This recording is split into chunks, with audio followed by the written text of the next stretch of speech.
आता मी जाणार आहे माझ्या घरी सातारला. तर हे बघा हातचा धोका आहे. आता मी माझी हेअरस्टाईल बघा कशी आहे.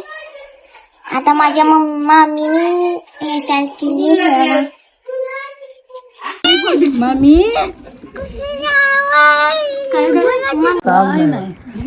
तर आमच्या दिदीची गँग आता निघाली होती साताऱ्याला. स्वराचं तर ब्लॉगिंग तुम्ही बघितलं असेल, पाठी मी 2-3 व्हिडिओ टाकले तिचे. आणि तिचा आत्मविश्वास बघून तर एवढ्याशा वयात ती स्वतःहून कॅमेरा समोर बोलत होती. मी अजून शिकतोय, पण ती मात्र अगदी बिंदासपणे हॅलो गाईज म्हणत तिचा छोटासा ब्लॉग सुरू करत होती. सुट्टी कधी संपली कळलंच नाही. स्वरा, सावी, दिदी आणि भाऊजी आता परत साताऱ्याला निघाले.